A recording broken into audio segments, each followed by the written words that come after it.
Bismillahirrahmanirrahim. Assalamualaikum warahmatullahi wabarakatuh. Kembali lagi bersama saya Herlangga Andika Putra, dan pada kesempatan kali ini saya akan membahas mengenai materi kalkulasi biaya variabel dan laporan tradisional versus ABC.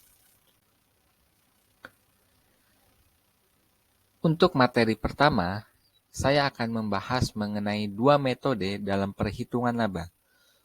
Metode yang pertama yaitu kalkulasi biaya variabel. Membebankan biaya manufaktur variabel ke produk. Biaya-biaya ini meliputi bahan langsung, tenaga kerja langsung, dan overhead variabel. Menurut kalkulasi biaya variabel, overhead tetap dari suatu periode dipandang sebagai akhir periode dan dibebankan secara total terhadap pendapatan tersebut. Metode kedua, kalkulasi biaya absorpsi. Membebankan pada semua biaya manufaktur ke produk, dan biaya-biaya ini meliputi bahan langsung, tenaga kerja langsung, overhead variabel, dan overhead tetap yang menentukan biaya produk. Dalam metode ini, overhead tetap dibebankan ke produk melalui penggunaan tarif overhead tetap.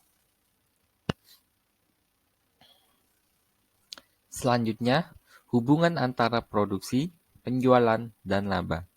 Hubungan antara laba menurut kalkulasi biaya variabel dan kalkulasi biaya absorpsi berubah ketika hubungan antara produksi dan penjualan mengalami perubahan. Apabila barang terjual lebih banyak dari barang yang diproduksi, maka laba menurut kalkulasi biaya variabel akan lebih tinggi dari laba menurut kalkulasi biaya absorpsi, yang disebabkan karena sejumlah biaya overhead yang tetap mengalir keluar dari persediaan awal. Namun, ketika jumlah produksi dan penjualan sama, maka tidak ada perbedaan pada laba yang dilaporkan.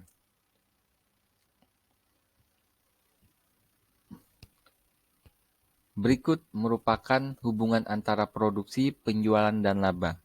Kita bisa lihat, produksi lebih besar dari penjualan sama dengan laba bersih absorpsi lebih besar dari laba bersih variabel. Yang kedua, produksi lebih kecil dari penjualan yang menyebabkan laba bersih absorpsi lebih kecil dari laba bersih variabel. Sedangkan produksi sama dengan penjualan, maka laba bersih absorpsi lebih besar dari laba bersih variabel. Berikutnya, pengakuan overhead pabrik tetap pada kalkulasi biaya absorpsi.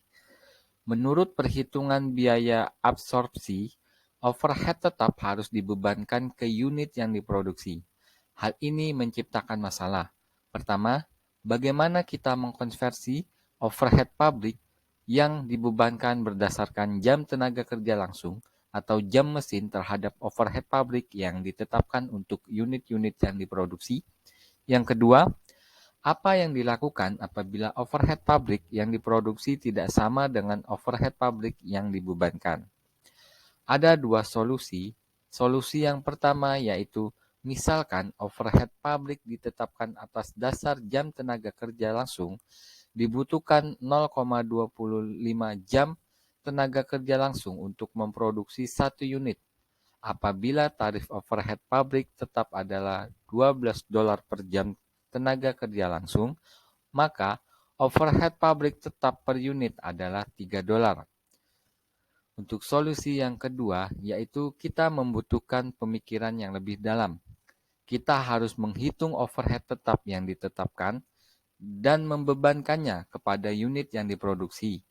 Apabila kelebihan atau kekurangan overhead yang ditetapkan tidak material, maka akan ditutup dalam harga pokok penjualan, dan apabila jumlah yang ditetapkan terlalu tinggi atau terlalu rendah, maka kelebihan atau keuntungan tersebut dialokasikan di antara barang dalam proses, barang jadi, serta harga pokok penjualan.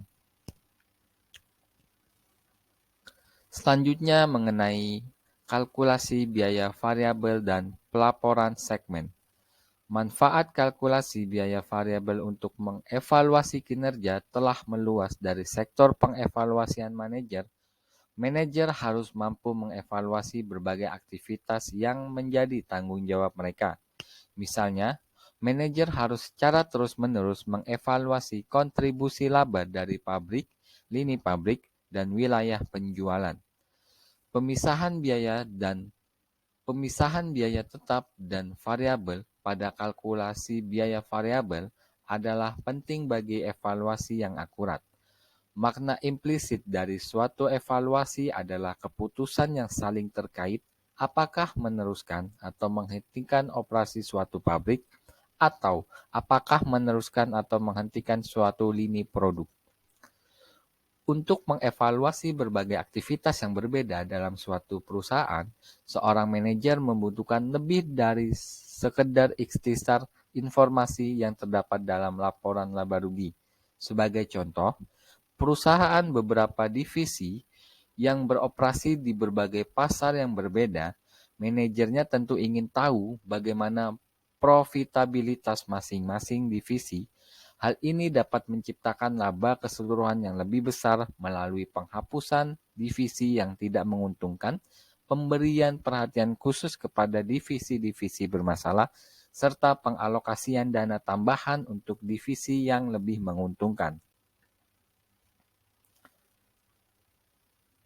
Materi yang terakhir, kita akan membahas mengenai pelaporan segmen dasar kalkulasi biaya variabel. Laporan laba rugi segmen yang menggunakan kalkulasi biaya variabel dengan sedikit modifikasi menyediakan informasi biaya yang penting bagi penilai. Laporan laba rugi segmen yang menggunakan kalkulasi biaya variabel memiliki satu keistimewaan di samping laporan laba rugi kalkulasi biaya variabel yang telah disajikan sebelumnya. Beban tetap dipecah menjadi dua kategori. Kategori yang pertama yaitu beban tetap langsung dan yang kedua beban tetap umum.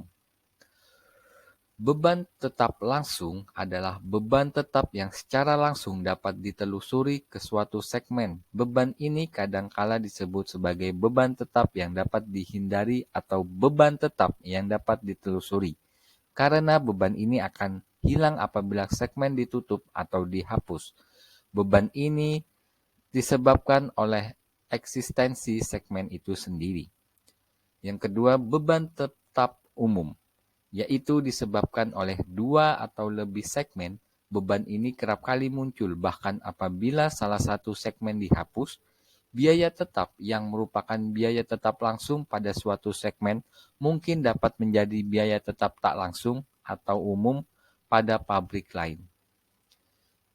Sekian presentasi yang dapat saya sampaikan pada kesempatan kali ini.